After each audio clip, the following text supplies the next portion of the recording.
আপনি কি দীর্ঘদিন ধরে আজে বাজে খাবার খেয়ে, জাঙ্ক ফুড খেয়ে, তেল মশলা ভাজা ইত্যাদি খেয়ে শরীরকে একদম নষ্ট করে ফেলেছেন? ডাইজেস্টিভ সিস্টেম কি একদমই খারাপ হয়ে গেছে? এই যে আপনি বাইরে খাচ্ছেন, কোনো কিছু নিয়ম কানুন মানছেন না, এই না মানার ফলে আপনি তো দেখতে পাচ্ছেন যে আপনার হজমের সমস্যা হচ্ছে, ব্যাপক রকমের স্কিনের প্রবলেমস হচ্ছে, শরীরে বিভিন্ন রকমের রোগ বালাই এসে উপস্থিত হচ্ছে। তো আপনি কেন সতর্ক হচ্ছেন না? আপনার তো সতর্ক হওয়া প্রয়োজন। কারণ আপনি তো একজন শিক্ষিত মানুষ। আপনি নিজেই জানেন যে বাজে খাবার খেলে শরীর ভালো থাকে না। অথচ এসব জেনেও আপনি বাজে খাবার খাচ্ছেন। এটা তো নিজেকে ভুল পথে চালিত করা হচ্ছে না? এটা কি নিজের প্রতি অন্যায় করা হচ্ছে না? এটা কি আপনার ঠিক বিবেচনা আহ, ঠিক বিবেচনা করে কাজ করা হচ্ছে? হচ্ছে না। আজকে এই বিষয়ে আলোচনা করব। হলস্তে গেলেন উইথ মিস্টিক্যাল হোমিওপ্যাথি চ্যানেলে আপনাদের সবাইকে স্বাগত জানাই। আর স্বাগত জানিয়ে যে ব্যাপারটা আমরা আজকে আলোচনা করব সেটা হচ্ছে, আপনি যদি এই ভুলভাল খাবার খেয়ে নিজের শরীরকে নষ্ট করেই ফেলেছেন, তাহলে তার হাত থেকে কি করে আপনি বাঁচবেন, মানে শরীরকে কিভাবে আপনি ঠিক রাখবেন। আমি এটা বলতেই পারি বা আমি এটা জানিও যে আপনি যে কোনো ডাক্তারবাবুর কাছে যাবেন, গিয়ে তিনি প্রেসক্রিপশন লিখে দেবেন, আপনি সেই মতো ওষুধ খাবেন, অথবা আপনি যে কোনো দোকানে যাবেন, দোকানে গিয়ে ওভার দ্য কাউন্টার ওষুধ কিনবেন, ওষুধ খেয়ে ভালো থাকবার চেষ্টা করবেন। দুদিন খাবেন, 3 দিনের পর আবার সেই জাঙ্ক ফুড বাজে জিনিস খাবেন, আবার হবে গন্ডগোল। তাহলে এই যে একটা ক্রনিক একটা সিস্টেম, যেটা থেকে আপনি বেরোতে পারছেন না, তাহলে এটার তো একটা নিদান দরকার। তাহলে এটাকে ভালো করতে গেলে কি করতে হবে? আজকে আমি বলবো, আপনি যদি এই আজে বাজে খাবার খেয়ে শরীর নষ্ট করে ফেলে থাকেন, তাহলে তার হাত থেকে আপনি নিশ্চিন্তে খেতে পারেন, এবং আপনি এটা জেনে রাখবেন সেই ওষুধগুলো খেলে আপনার শরীর ভেতর থেকে পরিষ্কার থাকবে, এবং আপনি যদি চেষ্টা করেন একটু, তাহলে আবার নিজেকে আবার সুস্থতার জায়গায় নিয়ে যেতে পারবেন। তাহলে আর দেরি করবো না, চলুন একেবারে সোজাসুজি চলে যাই ওষুধের কথায়। যে ওষুধগুলো সব জায়গায় পাবেন, যে কোনো হোমিওপ্যাথি ওষুধের দোকানে পাবেন। তবে হ্যাঁ, এর আগে একটা কথা বলে নেওয়া ভালো, যদি দেখেন যে আপনি খুব বেশি রকমের অসুস্থ, বেশি রকমের দুর্বল, আপনার নিয়মিত বমি হচ্ছে, নিয়মিত আপনাকে টয়লেট যেতে হচ্ছে, ঘন ঘন যেতে হচ্ছে, বমি বমি ভাব লাগছে, তাহলে কিন্তু আপনি অবশ্যই চিকিৎসকের সাহায্য নেবেন। সেটা কিন্তু বাধ্যতামূলক। কারণ আমার যে কথাগুলোই আমি বলি না কেন, এই কথাগুলো কিন্তু চিকিৎসকের কথার বা চিকিৎসকের প্রেসক্রিপশনের মানে কোনো বিকল্প নয়। এটি জাস্ট একটা সাজেশন।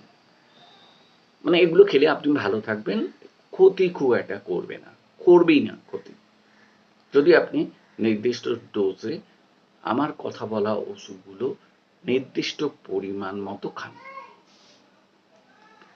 প্রথমেই যে ওষুধটার কথা বলি, এটা আপনারা হয়তো অনেকেই জানেন, নাক্স ভমিকাত ওষুধ।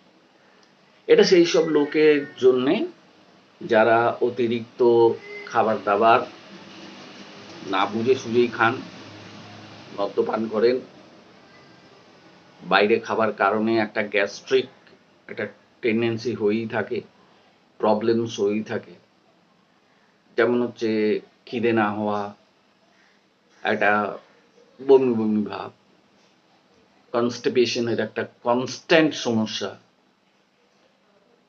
ঘুম অত্যন্ত খারাপ, মেজাজ অত্যন্ত খিটখিটে, দিনরাত আপনার মনে হয় যে আপনি অত্যন্ত ক্লান্ত, আপনি অত্যন্ত পরিশ্রান্ত, আপনি অত্যন্ত কি বলবো অসুস্থ, অথচ আপনার খাওয়ার ইচ্ছা কিছু নেই। বা আপনাকে ওই বাইরের খাবার টানছে, তাহলে আপনি নাক্স ভূমিকা নিতে পারেন 200, শরীরকে ডিটক্স করতে সাহায্য করবে। আর কিভাবে খাবেন? খাবেন এরকম ভাবে, একদিন সপ্তাহে খাবেন, রাত্রিবেলায় শোবার সময় 2 ফোঁটা জিভে ফেলে দেবেন। লাইকোপোডিয়াম 200 কিন্তু রোজ খাবেন না, সপ্তাহে একদিন খাবেন কি 2 দিন খাবেন, ঠিক জাস্ট শোবার সময় 2 ফোঁটা মুখে ফেলে দেবেন, বাস। পরবর্তী ওষুধটার নাম হচ্ছে লেকোপোডিয়াম 200। এটাও আপনারা জানেন, এটাও খুব পেটের সমস্যার জন্য অত্যন্ত একটা হিতকারী ওষুধ। যাদের খাবার পর পেট ফুলে যায়, গ্যাস হয় খুব, ডান পাশে একটা চাপা বেদনা থাকে, তাদের জন্য লাইকোপোডিয়াম অত্যন্ত কার্যকরী ওষুধ। যাদের ক্ষমতা একদম দুর্বল হয়ে গেছে আজে বাজে খাবার খেয়ে, তাদের জন্য একটি অত্যন্ত কার্যকরী ওষুধ। আর আপনি দেখবেন এই রোগ মানে এই সময় আপনার বিকেল বা সন্ধ্যের দিকে সমস্যাটা বেড়ে যায়, আপনি এটা লক্ষ্য করবেন। লাইকোপোডিয়াম জেনে রাখবেন যে আপনার পক্ষে অত্যন্ত জরুরি।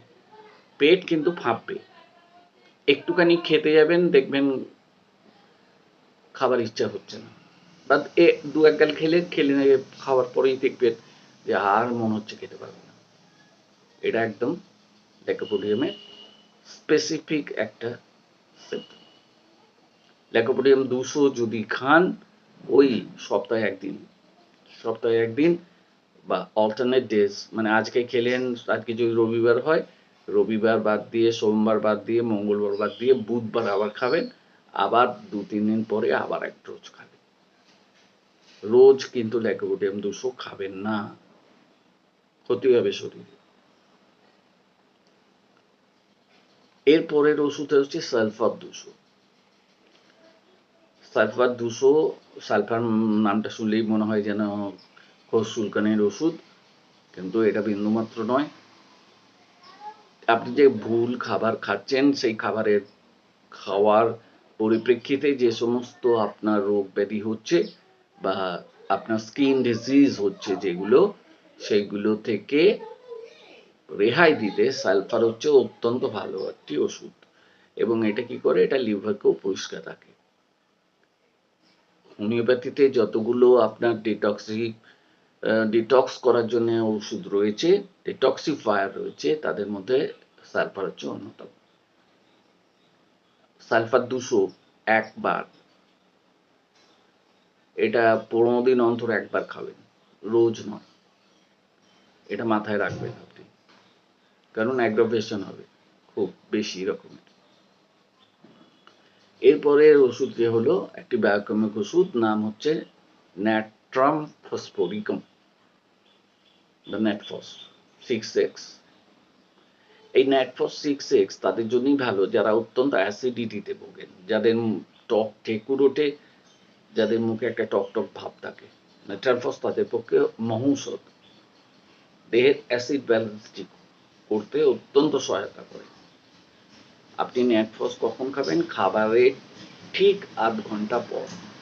3 বার খেতে পারেন। সকালে একবার খেলেন, ব্রেকফাস্টের 8 ঘন্টা পর, দুপুরে বেলায় লাঞ্চের 8 ঘন্টা পর, আবার রাত্রে ডিনারের 8 ঘন্টা পর।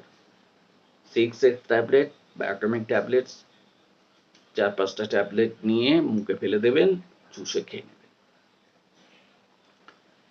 এই ওষুধগুলো দেখবেন আপনার পক্ষে অত্যন্ত কার্যকরী ওষুধ বলে পরিগণিত হবে। তবে নির্দিষ্ট নিয়মে খাবেন। আমি এখানে 200 পোটেন্সি বলেছি, সেই 200 পোটেন্সি যদি আপনি না খেতে চান, যদি আপনার মনে হয় যে না খুব হায়ার পোটেন্সি, 30 পোটেন্সিতে চলে যান। 30 পোটেন্সিতে গেলে সুবিধাটা এই যে 30 পোটেন্সি আপনি দিনে 2 বার 3 বার খেতে পারবেন। তাহলে আপনার সমস্যাটা যদি খুব বেশি হয়, তাহলে কিন্তু এই 30 পোটেন্সি কয়েকবার রিপিট করে, দিন কয়েক রিপিট করলেন, করার পর আপনি 200-তে গেলেন। এটা সব থেকে ভালো একটা পদ্ধতি। তাহলে ডোজটাও কম থাকলো আর ওষুধের ক্রিয়াশীলতাও বর্তমান থাকলো। আপনি ভাবছেন যে আমাকে 200 বলে একবার, সপ্তাহে একবার, সপ্তাহে মাসে 3 বার এরকমভাবে না বলে আমি যদি রেগুলার ওষুধ খাই তাহলেই ভালো। খেতে পারেন, ফ্যাটি পোটেন্সি কোনো একটা অসুবিধে নেই। এই গেল ওষুধের ব্যাপার।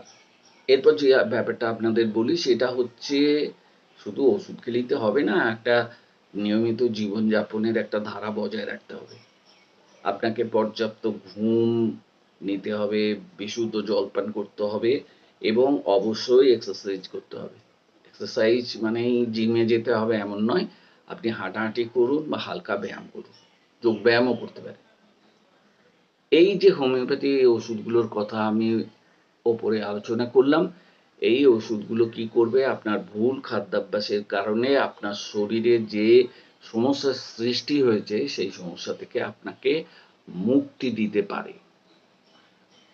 আপনি নিজে 30 পোটেন্সি দিয়ে শুরু করুন, 200 যাবেন না। আমি এটাই আমার আগে বলা উচিত ছিল, কিন্তু আমি বলি কি 30 পোটেন্সি দিয়ে শুরু করুন, করে তারপর 200-তে যান। এবং 200টা একটু বেশিই হয়ে গেল। 200 মাত্রা যাবার আগে আপনার সমস্যাটা যদি রিকভার করে থেকে যায়, তাহলে আপনি একজন হোমিওপ্যাথের পরামর্শ নিয়ে তবেই 200 বরঞ্চ খান। এটাই ভালো হবে সবথেকে। এটাই যুক্তিযুক্ত কাজ। মানে 200 একটা হায়ার পোটেন্সি, এটাও দুমকারে খেয়ে নেওয়াটা ঠিক নয়। আর পরিশেষে এটাই বলি, যদি এমন স্বাস্থ্যকর টিপস আরও পেতে চান, তাহলে আমার এই ভিডিওটা অবশ্যই লাইক করবেন, চ্যানেলটা সাবস্ক্রাইব করবেন, কমেন্টসে জানাবেন আপনি কোন পোটেন্সি খেয়েছেন এবং কোন পোটেন্সি আপনাকে যথেষ্ট উপকার দিয়েছে। শেষমেশ আবার এই কথাটাও বলি, বাইরের খাবার খাবেন না, তেল মশলা ভাজা খাবেন না। আপনার যদি বয়স একটু ওপরের দিকে থাকে তাহলে একদম পরিহার করুন। কম বয়সী ছেলে মেয়ে যারা আছে তাদেরও বলি, তোমাদেরও একদিন বয়স হবে, একদিন তোমরাও নানা রকম সমস্যায় পড়ে যাবে যদি এই বাজারের খাবার বা জাঙ্ক ফুড রীতিমতো খেতে শুরু করো। আর একটা কথা বলি, যে কোনো খাবারই খাও না কেন বুঝে সুঝে খাবে, যেটা স্বাস্থ্যের পক্ষে ভালো। আর হোমিওপ্যাথি ওষুধ খাবার চেষ্টা করবে, কেননা এতে কোনো সাইড এফেক্টস নেই এবং অল্প ডোজে যদি নিজেরা খেতে শুরু করো তাহলে দেখবে এর এফিকেসি যেটাকে বলে, এর উপযুক্ততা সেটা যথেষ্ট ভালো পাবে। আর বেশি কিছু হলে ডাক্তারবাবুর পরামর্শ নিতে একদম ভুলবে না। শরীরকে ভালো রাখার চেষ্টা করো, নিয়মিত ব্যায়াম করো, ভালোভাবে ঘুমাও, রাত্রি বেশি জেগো না, তাহলেই দেখবে শরীর ভালো থাকবে। তাহলে সবার জন্যই এই ভিডিও, সবাই ভালো থাকুন, ছোট বড় সবাই ভালো থাকার জন্যে। আর কমেন্টে অবশ্যই জানাতে ভুলবেন না আপনারা কেমন আছেন। আজকের মতো এখানেই বিদায় নিলাম, পরবর্তী ভিডিওতে আবার দেখা।